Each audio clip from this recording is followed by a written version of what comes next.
Good morning students, मैं Rajat, faculty at government polytechnic Badaun.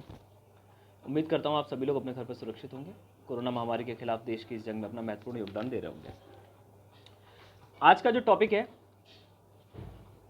वो है industrial management and entrepreneurship development, जो कि केमिकल इंजीनियरिंग फाइनल ईयर का सब्जेक्ट है। इस सब्जेक्ट का आज 11वां लेक्चर है। इससे पहले के सभी लेक्चर्स में मैंने इंडस्ट्रियल मैनेजमेंट और इन सब चीज़ों को डिस्कस किया है। आपने वो लेक्चर नहीं देखे हैं तो उन लेक्चर्स को देखिए। आज जो ट्रेड यूनियन है ये ह्यूमन रिसोर्स डेवलपमेंट का एक पार्ट है।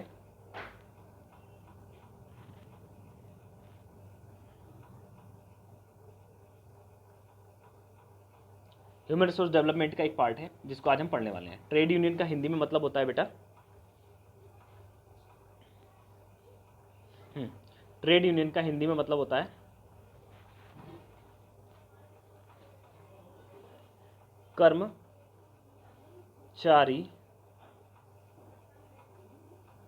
संघ, कर्मचारी संघ।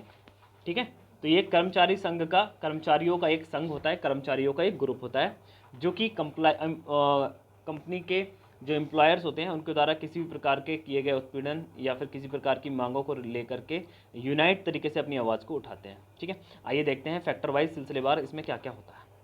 ठीक है, तो सबसे पहली चीज़ है नेचर ऑफ ट्रेड यूनियन। तो ट्रेड यूनियन, सबसे पहले हम ट्रेड यूनियन की डेफिनेशन लिखेंगे। ठीक है, ट्रेड यूनियन की डेफिनेशन देखिए, the trade union are the voluntary organisation of worker employees formed to promote the protect their interest and through the collective action. मैंने इससे पहले आपको हिंदी में जब बताया था वही ये डेफिनेशन इंग्लिश में लिखी हुई है, हिंदी और इंग्लिश दोनों नोट कर लीजिए। ट्रेड यूनियन कर्मचारियों का एक ऐसा संघ होता है जो उनके पर्सनल इंटरेस्ट के बारे में, यानी जो उनके पर्सनल इंटरेस्ट यानी पर्सनल फ़ायदे या यूँ कहें कि पर्सनल अधिकारों के बारे में फाइट करने का काम करते हैं। ठीक है, और ये यूनाइट होते हैं, इकट्ठे होते हैं और एक कलेक्टिवली एक्शन लेते हैं, यानी एक इकट्ठा ग्रुप बन करके एक्शन करते हैं। ठीक है, according to the trade union act 1926, हमारे यहाँ ट्रेड यूनियन का एक्ट 1926 अंग्रेजी भारत में ही आया था और ये पारित हुआ था ब्रिटिश संसद में। ठीक है, it is a combination whether the temporary और परमानेंट फॉर्म्ड। ठीक है, ये क्या होता है, according to trade union act 1926, जो ट्रेड यूनियंस होते हैं भारत में वो कैसे कॉम्बिनेशन होते हैं, परमानेंट भी होते हैं और टेम्परेरी भी होते हैं। यानी अगर मान लीजिए कोई प्रॉब्लम है उससे रिलेटेड आपने कोई संघ बनाया तब भी बन जाएगा। ठीक है, अगर आप कोई परमानेंट संघ चाहते हैं तो परमानेंट संघ भी, उसकी भी अथॉरिटी भारत में है। ठीक है, भारत के सभी कर्मचारियों को ट्रेड यूनियन बनाने की अथॉरिटी है। ठीक है, primary for the purpose for regulating the relationship between workman and employers. ठीक है, अगर ट्रेड यूनियन नहीं होगा तो एम्प्लॉयर उनका किसी प्रकार से शोषण कर सकते हैं।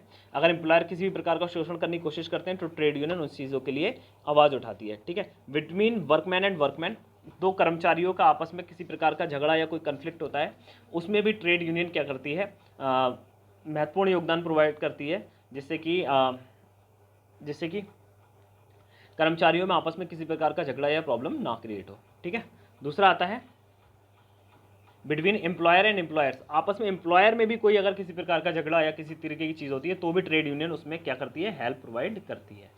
ठीक है, चलिए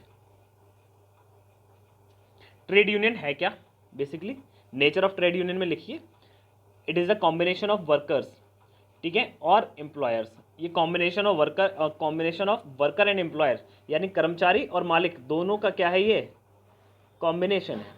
कर्मचारी और मालिक दोनों का कॉम्बिनेशन है। Such a combination could be permanent और टेम्परेरी, ये मैंने अभी आपको बताया था कि ये परमानेंट भी हो सकता है, टेम्परेरी भी हो सकता है। Could include the federation of 2 और मोर यूनियंस, ये 2 या 2 से अधिक यूनियन का फेडरेशन भी हो सकता है। ठीक वैसे ही जैसे मान लीजिए बैंक के 2 यूनियन है, एक बैंकों का क्लर्क यूनियन है, एक बैंकों का मैनेजर्स का यूनियन है। अब वो 2 यूनियन आपस में फेडरेशन भी कर सकते हैं, 2 यूनियन आपस में मिलकर भी कोई आवाज़ उठा सकते हैं या अपने आप को मर्ज भी कर सकते हैं, इसमें कोई परेशानी नहीं है। To regulate the relationship among the workman and employer और अमंग द एम्प्लॉयर्स देमसेल्फ। ठीक है, ये सभी प्रकार के रिलेशन डिस्प्यूट में काम करती है, जो कि एम्प्लॉयर एंड एम्प्लॉय में, एम्प्लॉय एंड एम्प्लॉय में, एम्प्लॉयर या एम्प्लॉय में होता है। ठीक है, तीनों प्रकार के रिलेशनशिप में ये क्या करता है, अपना योगदान प्रोवाइड कराता है सुलह कराने में। ठीक है, बेसिकली क्या बोल सकते हैं इसको कि ये सुलह कराने का काम करता है।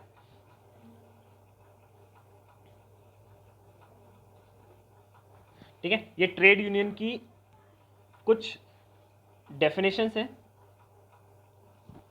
जो कि विभिन्न विभिन्न दुनिया के राइटर्स की लिखी हुई हैं, 3 डेफिनेशंस। ठीक है, एक लेस्टर की है, दूसरी बैट्रिक वेब की है। ठीक है, ये दोनों आप नोट कर लीजिए। A trade union is an association of employees designed permanently to maintain the improve the condition of the employment of the members. ठीक है, आप इसको नोट कर लीजिए और इसके राइटर का नाम भी आप लोग नोट करना साथ में, किसने ये डेफिनेशन दी है, लेजर। ठीक है, इसके बाद में किसकी है, a trade union is an continuous association of wage earners for the purpose to maintaining the improving the condition of their working force. ठीक है, ये दोनों ही आप नोट कर लीजिए, ये आपका ट्रेड यूनियन हो गया। ठीक है, principle of trade union, trade union किस प्रिंसिपल पे काम करता है, तो ये प्रिंसिपल जो ट्रेड यूनियन पे काम करता है, सबसे पहले यूनिटी और स्ट्रेंथ पे काम करता है, यानी एकता में काम करता है। सभी एम्प्लॉय आपस में अगर कोई एक कर्मचारी आवाज़ उठाएगा तो जो जो एम्प्लॉयर है वो उसको क्या कर देगा, निकाल सकता है, टर्मिनेट कर सकता है, परेशान कर सकता है। अगर सभी लोग इकट्ठे होकर आवाज़ उठाएंगे देन क्या होगा, जो यूनियन है वो अच्छे से काम कर पाएगा। ठीक है, दूसरा है equal pay for the equal work, यानी एक समान वेतन, समान कार्य के लिए समान वेतन। ऐसा नहीं होना चाहिए कि किसी एक एम्प्लॉय को कम सैलरी मिल रही है, एक को ज़्यादा मिल रही है, तो इस चीज़ में भी ट्रेड यूनियन काम करता है। दूसरा security and service, trade union जो एम्प्लॉयज़ होते हैं उनको सिक्योरिटी और सर्विस भी प्रोवाइड कराता है। Function of trade union, function of trade union में ट्रेड यूनियन क्या क्या काम करता है, तो सबसे नंबर 1 है मिलिटेंट फंक्शन, उनके लिए जो है लड़ने वड़ने का काम करता है। लड़ने का मतलब हाथ पैर से लड़ना नहीं, अधिकारों के लिए लड़ना। दूसरा होता है फ्रेगमेंटल फंक्शन, फिर social function, political function and ancillary function. ठीक है, तो जो पहला मिलिटेंट फंक्शन है वो फंक्शन है, जैसे मान लीजिए कोई कंपनी किसी खतरनाक केमिकल के साथ आपसे काम करवा रही है जिसका डायरेक्ट इफेक्ट आपकी हेल्थ पे पड़ रहा है, तो उस कंडीशन में अगर आपको किसी प्रकार की आवाज़ उठानी है तो फंक्शन ट्रेड यूनियन जो है वहाँ पे फंक्शन करेगा। ठीक है, दूसरा आता है सोशल फंक्शन। सोशल फंक्शन सामाजिक फंक्शन, किसी तरीके का अगर आपके साथ में डिस्क्रिमिनेशन हो रहा है, प्रॉब्लम हो रही है, तो वो भी उसके लिए भी। पॉलिटिकल फंक्शन, किसी तरीके का राजनीति अगर हो रही है तो वो भी सारे काम यही करते हैं। ठीक है, तो ये फंक्शन ऑफ ट्रेड यूनियन थे। उम्मीद करता हूँ आपको ट्रेड यूनियन के बारे में बेसिक जानकारी पता चल गई होगी। ट्रेड यूनियन के डेफिनेशंस और नोट्स आपने नोट कर लिए होंगे, नहीं किए हो तो वीडियो को रोक रोक कर उसके स्क्रीनशॉट ले लीजिए। ठीक है, मिलते हैं नेक्स्ट किसी लेक्चर में, तब तक के लिए धन्यवाद।